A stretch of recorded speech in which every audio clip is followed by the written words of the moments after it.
নমস্কার, আমি আয়েশা, আপনাদের host. Any digital, visual or any written copies of this content is considered under the act of piracy. চলুন শুরু করা যাক আজকের গল্প। বাঙালি গল্পকথন চ্যানেলে আপনাদের স্বাগতম।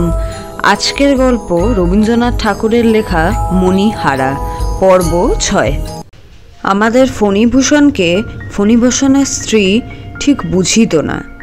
স্ত্রীলোকের অশিক্ষিত পটুত্ব সে সকল বহুকালগত প্রাচীন সংস্কারের দ্বারা গঠিত। অত্যন্ত নব্যপুরুষেরা তাহার বাহিরে গিয়া পড়ে। ইহারা মেয়ে মানুষের মতোই রহস্যময় হইয়া উঠিতেছে। সাধারণ পুরুষ মানুষের যে কটা বড় বড় কোটা আছে, অর্থাৎ কেহ বা বর্বার, কেহ বা নির্বোধ, কেহ বা অন্ধ, তাহার মধ্যে কোনোটাতেই ইহাদিগকে ঠিকমতো স্থাপন করা যায় না। সুতরাং মণিমালিকা পরামর্শের জন্য তাহার মন্ত্রীকে ডাকিল।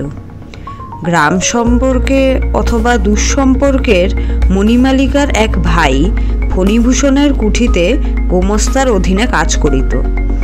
তাহার এমন স্বভাব ছিল না যে কাজের দ্বারা উন্নতি লাভ করে। কোনো একটা উপলক্ষ করিয়া আত্মীয়তার জোরে বেতন এবং বেতনেরও বেশি কিছু কিছু সংগ্রহ করিত। মণিমালিকা তাহাকে ডাকিয়া সকল কথা বলিল। জিজ্ঞাসা করিল, এখন পরামর্শ কি? সে অত্যন্ত বুদ্ধিমানের মতো মাথা নাড়িল, অর্থাৎ গতিক ভালো নহে।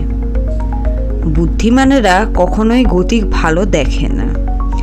সে কহিল, বাবু কখনোই টাকা সংগ্রহ করিতে পারিবেন না। শেষকালে তোমারে গহনাতে টান পড়িবেই। মণিমালিকা মানুষকে যেরূপ জানিত তাহাতে বুঝিল এইরূপ হওয়াই সম্ভব এবং ইহাই সঙ্গত। তাহার দুশ্চিন্তা সুতীব্র হইয়া উঠিল। সংসারে তাহার সন্তান নাই, স্বামী আছে বটে, কিন্তু স্বামীর অস্তিত্ব সে অন্তরের মধ্যে অনুভব করে না।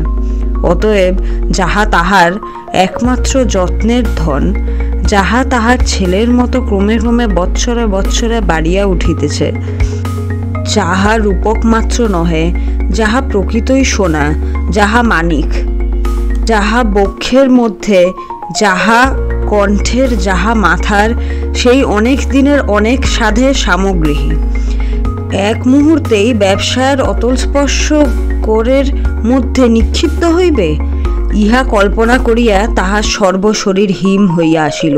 সে কহিল, কি করা যায়?